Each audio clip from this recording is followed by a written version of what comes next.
Hi everyone, कैसे हो आप सभी लोग। आई होप आप लोग अच्छे होंगे। मैं हूं आपका होस्ट एंड दोस्त राहुल जेसवाल एंड स्वागत करता हूं आप सभी का एक बार फिर हमारे यूट्यूब चैनल JR ट्यूटोरियल्स में।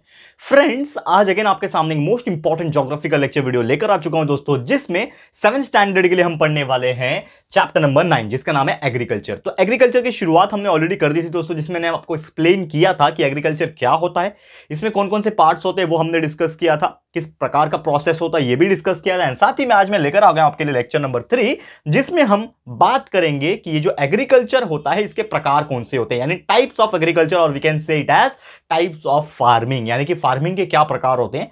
तो जनरली 2 प्रकार होते हैं, दोनों में से एक आज हम पूरा प्रॉपर डिस्कस करेंगे और अगला जो होगा लेक्चर नंबर 4 में आ जाएगा। ठीक है, तो उसका आपको टेंशन नहीं लेना है। हम कंटिन्यूअसली आपके लिए वीडियोस बनाते हैं, ज्यादा बड़े भी वीडियोस इसलिए नहीं बनाते ताकि यार आप लोग थोड़े थोड़े समय में थोड़ा थोड़ा पढ़ाई करो, लेकिन कंसिस्टेंसली पढ़ो। क्योंकि देखो क्या होता है ना कि कभी कभी हम लोग बहुत ज्यादा पढ़ लेते हैं, 4-4 5-5 घंटा पढ़ लेते हैं और अगले दिन कुछ पढ़ते नहीं है, तो वो क्या होता है, मैटर नहीं करता। अगर आप एक दिन 4 घंटा पढ़ रहे हो, दूसरे तीसरे दिन कुछ पढ़ रहे नहीं हो, तो मतलब आपका पूरा कंसिस्टेंसी खत्म हो गया। लेकिन अगर रोज आप आधा घंटा पढ़ते हो लेकिन रोज पढ़ रहे हो ना, ये आपका ज्यादा बेनिफिशियल है, ज्यादा आपके मार्क्स स्कोरिंग करने का कारण बन सकता है। तो कंसिस्टेंसी इज द की, ये चीज याद रख लो। ठीक है, ठीक है, आगे बढ़े। एंड बाकी चीज आपको जानते ही हो कि यार साइंस का पूरा सिलेबस कंप्लीटेड है, मैथ्स का सिलेबस कंप्लीटेड है। बहुत सारे लोग कुछ कमेंट करते हैं कि सर आगे का पढ़ाओ, यार पूरा कंप्लीट है ऑलरेडी, आप लोग चेक नहीं करते हो। आप लोग एक वीडियो आपको दिख जाएगा, आप उसको देखते हो और आपको ऐसा लगता है कि सर हमें और चाहिए, तो आप एक बार चेक कर लो दोस्तों। JR ट्यूटोरियल्स पे पूरा इंटायर सिलेबस कंप्लीट हो चुका है 7th 8th 9th 10th standard के लिए। तो प्लीज चेकआउट करना, अपने दोस्तों को भी बता देना कि आपको अगर पढ़ाई करना है तो JR ट्यूटोरियल्स सबसे बेस्ट है, और वहां पे आपको बहुत सारे वीडियोस मिल जाएंगे। ठीक है, चलिए आ जाते हैं टॉपिक के ऊपर। तो सबसे पहले 7th स्टैंडर्ड ज्योग्राफी का जो है चैप्टर नंबर 9 एग्रीकल्चर की हम लोग बात करें, तो जैसे मैंने बोला कि आज हम क्या पढ़ने वाले हैं दोस्तों, वो पढ़ने वाले हैं टाइप्स ऑफ फार्मिंग। ठीक है, तो जैसे मैंने आपको बताया था फार्मिंग क्या होता है, किस प्रकार से लोग खेती करते हैं। ठीक है, ये आपको ऑलरेडी मैंने प्रीवियस लेक्चर्स में एक्सप्लेन किया हुआ है। अब ये जो फार्मिंग है, इसमें मेथड्स जो होते हैं ना, वो बहुत सारे अलग अलग प्रकार के होते हैं, और ये मेथड किसके ऊपर डिपेंड करता है, अवेलेबिलिटी ऑफ द लैंड, यानी कि जमीन किस प्रकार मिल रहा है। क्योंकि देखो आप जानते होंगे, अगर आपके घर में कोई पुराने आपके पेरेंट्स या फिर उनके भी पेरेंट्स, आपके दादा परदादा जो होंगे, वो शायद किसान रहे होंगे। क्योंकि मेरे भी जो दादा थे, दादा के भी दादा जो थे, वो किसान थे। धीरे धीरे वो बिजनेस में आए, धीरे धीरे मेरे फादर ने पढ़ाई कर ली अच्छे से, वो आज बहुत अच्छी तरीके से कंपनी में काम करते हैं। तो ऐसे अलग अलग लोग होते हैं। लेकिन एक जमाना हुआ करता था कि ज्यादातर जो लोग थे हमारे इंडिया के, खासकर वो खेती ही करते थे, खेती करके अपना पेट भरते थे, और वो खेती करके जो अनाज पैदा होता था वो अपने लिए भी खाते थे और दूसरे के लिए भी बेचते थे, जिससे वो पैसे कमा सके। यही चीज होता था।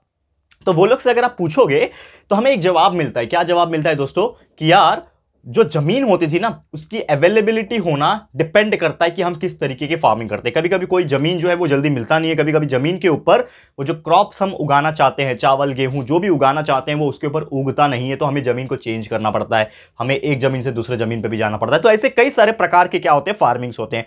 लैंड यूज करने की टेक्निक, साथ ही में आप किस तरीके का आजमा रहे हो उसके अंदर, वो सब चीज के ऊपर डिपेंड करता है कि आपका जो फार्मिंग होगा किस प्रकार का होगा। तो generally farming is divided into 2 types. Generally जो फार्मिंग होता है वो 2 हिस्सों में डिवाइड होता है। सबसे पहला जो तरीका है दोस्तों फार्मिंग का, वो है सबसिस्टेंस फार्मिंग। क्या बोलते हैं इसको,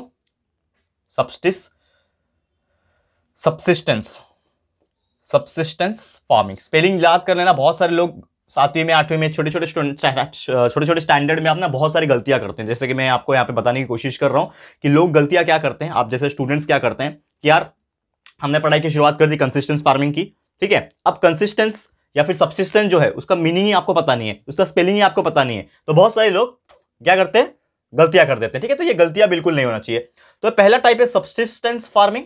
देखो बोलने में भी डिफिकल्ट लग रहा है, मैं भी कभी कभी फंबल कर रहा हूं ना, थोड़ा बहुत मुंह से टेढ़ा मेढ़ा वर्ड्स निकल जा रहे हैं, तो आपको ये याद कर लेना अच्छे से। क्या है ये, सबसिस्टेंस फार्मिंग। क्या बोलते हैं इसको, सबसिस्टेंस फार्मिंग बोलते हैं। एंड दूसरा जो टाइप का फार्मिंग है जिसको हम लोग बोलते हैं कमर्शियल फार्मिंग। ये दोनों क्या होता है इसको मैं प्रॉपर तरीके से एक्सप्लेन करूंगा, आप लोग टेंशन मत लेना, पूरा प्रॉपर तरीके से 1 बाय 1 हम इसको एक्सप्लेन करेंगे। तो सबसिस्टेंस फार्मिंग या फिर मैं कमर्शियल फार्मिंग की बात करूं, सबसे पहले मैं बात करूंगा सबसिस्टेंस फार्मिंग की। ये एक ऐसा फार्मिंग होता है, सबसिस्टेंस फार्मिंग ये एक ऐसा फार्मिंग होता है जिसमें जो भी किसान होता है वो एक ही जगह पे रह के एक ही जमीन में क्या करता है, वो क्रॉप्स को उगाता है। ठीक है, वन लैंड। वो ज्यादातर क्या यूज करता है, एक ही जमीन यूज करता है और उसमें वो क्या करता है, क्रॉप्स को उगाता है। एंड कमर्शियल फार्मिंग में क्या होता है, वो मल्टीपल लैंड यूज कर सकता है। ठीक है, मल्टीपल लैंड यूज कर सकता है और मल्टीपल लैंड यूज करने के बाद वो जो क्रॉप्स उगता है उसको वो बेचता है, यानी कि सोल्ड करता है, ताकि उससे वो क्या बना सके, पैसा बना सके।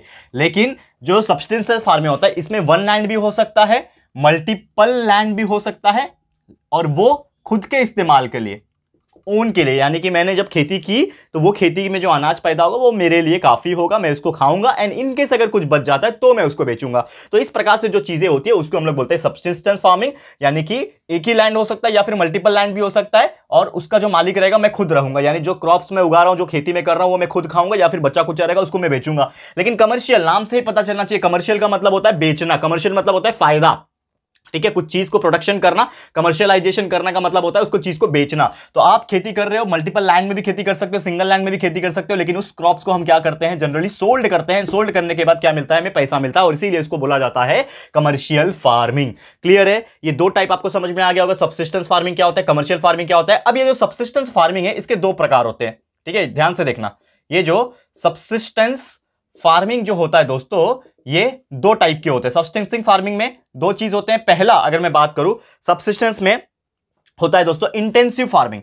पहला जो होता है वो होता है इंटेंसिव फार्मिंग, ठीक है। ये सब चीज हम लोग आज प्रॉपर तरीके से एक्सप्लेन करेंगे, टेंशन मत लेना, लेकिन पहले मैं लिखा देता हूं।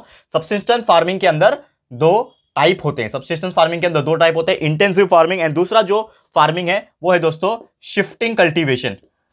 शिफ्टिंग फार्मिंग भी बोल सकते हैं या फिर शिफ्टिंग कल्टीवेशन भी बोला जाता है। ये दो टाइप होते हैं। एंड इसके अलावा जो दूसरा है हमारा कौन सा, कमर्शियल फार्मिंग, ठीक है ना, सेकंड टाइप। सेकंड टाइप क्या है, कमर्शियल फार्मिंग। कमर्शियल फार्मिंग, अब ये जो कमर्शियल फार्मिंग है ये भी दो प्रकार के होते हैं। जैसे सब्सिस्टेंस फार्मिंग दो प्रकार के हैं, इंटेंसिव फार्मिंग है, शिफ्टिंग कल्टीवेशन है। इसके मीनिंग में आपको एक्सप्लेन करूंगा, टेंशन मत लेना। वैसे कमर्शियल फार्मिंग के भी बहुत सारे प्रकार होते हैं। तो कमर्शियल फार्मिंग के बहुत सारे प्रकार ये हैं। पहला प्रकार यह है कमर्शियल फार्मिंग का, वो है extensive grain farming. Extensive grain farming, extensive grain farming.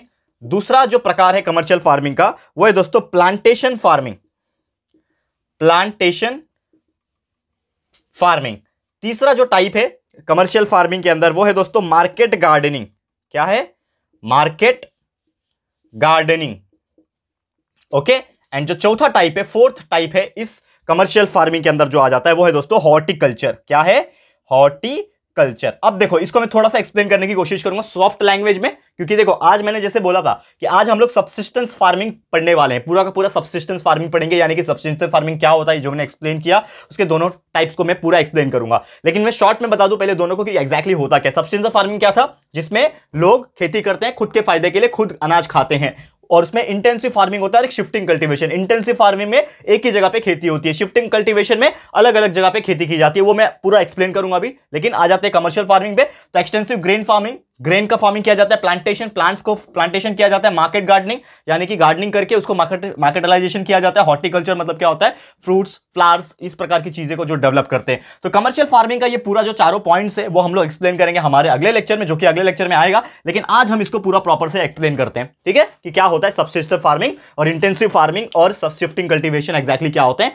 ये हम लोग प्रॉपर तरीके से एक्सप्लेन करते हैं, ठीक है, क्लियर है। तो अगर आप इसको लिखना चाहते हो या फिर स्क्रीनशॉट लेना चाहते हो तो लिख लो, स्क्रीनशॉट ले लो, नोटबुक में नोट डाउन कर लेना बाद में। अभी मैं इसको रफ करने जा रहा हूं दोस्तों, क्योंकि अब मैं ये सब्सिस्टेंस फार्मिंग को प्रॉपर तरीके से एक्सप्लेन करने जा रहा हूं, वो भी डिटेल में, ठीक है। चलो मैं इसको रफ करने जा रहा हूं, फटाफट स्क्रीनशॉट ले लो अगर लेना है तो, ठीक है। चलो आ जाते हैं टॉपिक पे। मैं फटाफट से पहले इसको रफ कर लेता हूं एंड फिर मैं आपको कराऊंगा कि शिफ्टिंग कल्टीवेशन जो है या फिर जो आपका सब्सिस्टेंस फार्मिंग जो है इसका पूरा प्रॉपर एक्शन क्या है। चलो आ जाते हैं नंबर 1 टॉपिक, ठीक है।